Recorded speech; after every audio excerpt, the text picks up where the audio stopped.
Hi, Syracuse. Hey, Central New York. Gwen McDonald, broker owner of Around Syracuse Realty, and I'm here with Chef Drew from Maisy Meats here in Liverpool, New York. So if you've never been to a butcher, here's why you should try.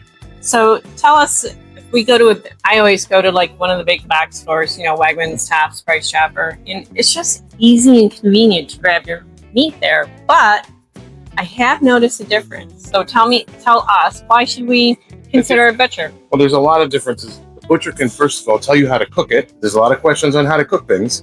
And then they can also tell you what the right piece of meat is used for the application that you're using. And that sometimes makes a difference in just the quality of the dish that you're making. But when it comes to, steaks and other meat from the big box stores, they source from all over the country, where a butcher is more likely, like us, to source from one farm. And I have to say, I tried chicken, and I know this sounds crazy, but the chicken tasted so different. It tasted like chicken, but it didn't taste processed. And is that kind of because I got one of these big old whole chickens and I roasted it, and the kids were just like, wow, this tastes different. And I, of course, said it was how I cooked it, but it wasn't. Well, it is because we source them from a farm, and that they are always fresh. They're not old, and that's the big part. When you go to the big box store, there's a good potential that the meat that you're eating has been held at a temperature that's just above freezing for a longer period of time to preserve it during the transportation process. So it's not fresh. Ew. That's what it is. And you have a lot of other really cool things here. Like I noticed you already have, are the ribs already cooked, or are they just smoked? Well, we cook our own ribs here. We do all of our own smoking and curing on site here. We sell a lot of that stuff, and it brings in a lot of different people looking for ideas for dinner tonight. Yes, and you also have, if you want to cook it yourself from scratch, you obviously have the raw meats as well. But so then you also have, like, who would think that you would have milk? But you have milk, and it's flavored. Yeah, actually, we started carrying milk from Weis Markets down in the Finger Lakes region.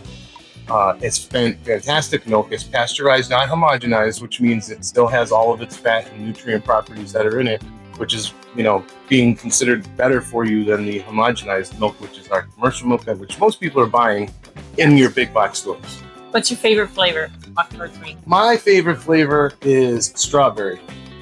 My boys is the vanilla, and I am a fan, I'm a fan of the chocolate. I'm just straight chocolate. So, and then you have, now of course you have ground beef, but you also have these things called spicy burgers, or is it Maisy's? Yeah, it's our Maisy spicy burger. But they're not hot. They're not spicy, they're just flavorful. Yes, and they have something else besides hamburger in them, don't they? Yeah, they have bacon, cheddar cheese, and hot cherry peppers. But yep, you're right, they're not hot because the capsaicin doesn't actually get a chance to be released, so you're actually getting the flavor of the pepper as opposed to the burning of the pepper. They're awesome. So, and then what would you say, for it's summer, obviously, what should somebody try before summer is over to grill? I would say a tomahawk, baby. Just because we sell a lot of tomahawks, and they are a lot of fun, and they're a showstopper on your table. What is a tomahawk? A tomahawk is a ribeye with a long bone on it. Oh, like Fred Flintstone? Like a Fred Flintstone bone. And when you're done, you can hit somebody with the bone. That's awesome. How thick do you normally cut those? They're cut anywhere between 2.5 and 3 inches. And then do you offer any like specialty meats like that? Oh yeah, sure. What is it? Wagyu or Wagyu? Yeah, we have Wagyu. We have Wagyu from Is that technically local? Because I thought that was a Japanese thing. Well, Wagyu herds exist here in the United States. Mine comes out of the Imperial herd, which is in Colorado. Yeah, I have an Imperial herd. Are they royalty? Yeah, they're royalty. They're just well treated cattle, and they're very nice looking. They're part of the line of Wagyu. Speaking of well treated, I have a pet. I have a dog with allergies, and I saw over in the freezer, is that fresh dog food? Yeah, we sell raw dog food here from No way. Pet Food. Wow. Okay. And do you sell like game meats? I have no idea. I do sell elk from Mariah Farms down in Portland. Oh, cool. Yep. All right. That's neat. And then So you also have like marinated, and I have to say, I recently had a family gathering, and I got your marinated tenderloin speedies and your marinated chicken. And I thought I made way too many, and I only had 3 left over. So I had nothing for dinner the following day, but I have to highly recommend those. And then you have other foods that are already prepared, and you can get sandwiches here, and they have incredible bread. Where do you guys get your bread? We got it from Dolores. Yeah, it's definitely worth it. So, and then cost. Let's talk about the cost. Like, so you go to, as we were talking, your meat is fresh and it's sourced locally. That was difficult. Big box stores, probably not. But is there a huge cost difference between you guys? So on the front end of where I'm buying the meat, it costs more, but I'm able to offer it at a reasonable price, even lower than some of the big box stores if you're looking at comparable meat. And I can tell you that for sure. I'm going to agree with that. I don't have any overhead costs that they have. Yeah. So it's a little different where I can offer it with taking less of a margin on it. Yeah, I was surprised at how affordable it was. And then in addition to that, you have summer packages, right? That people can get, and it's like a family package that's even at a greater reduced cost.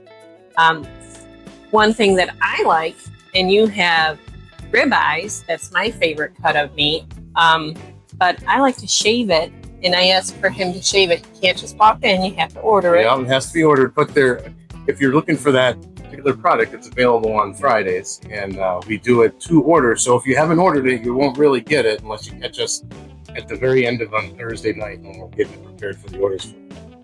What's coming down the pipeline for you? I mean, what should people look? Labor Day is coming down. Is going to be coming up, and it's going to be your last opportunity to get, aqua gem clams here at Maisys Meats. Okay. Are clams a hot seller? They are usually during the big holidays, and they'll normally sell out, and I usually only take reservations, and I'll have about 10 bags extra, but they usually sell out the same day they come in. So, what's your favorite way to prep them? I like to put them on the grill. Really? Yeah, because they pop open, the juice stays in them, and they're delicious. Oh, white wine, garlic? White wine or garlic, or chives? I generally dip them. Okay. Oh, that's true. Okay. Right. And then also, with it being Labor Day coming up, it's going to be the last time. Well, some people put their grills away. Yeah, some people put their grills away, but that's foolish because this year we're going to have a long, warm fall, so don't put them away until December. And then, so last opportunity, get your Hoffman hot dogs, which you have here. Yeah. You even have salt potatoes. And then you have your hamburger, which is really good. Best way to grill a hamburger, you flip it multiple times. What do you do? Well, the best way to make a hamburger, especially when you buy it from meat, is sort of reform it a little bit when you get it home to make sure that it's nicely, densely packed, and whatever happened to it as it traveled home. But once it's an even thickness, you put on your grill on high, about 4 minutes aside. You should want to release off the grill on its own. Okay. 4 minutes aside, won't that be super balled up? Not if you're eating an 8-ounce burger that's that thick. Oh, yeah. Okay. I always, yeah. So one of your burgers is 2 of mine. Yeah. So one of my burgers is about 8 ounces to 10 ounces on some of them. So you probably, if you want them small, you want to cut them in. Yes, that's true. Well, thank you, Drew. I appreciate it. Have a wonderful day. Thanks, Syracuse. Thanks, Central New York. Please stop in here. It's a really great opportunity to buy your food locally, try some local sauces, milks, and River Rat Cheese, which is excellent, and other great local products.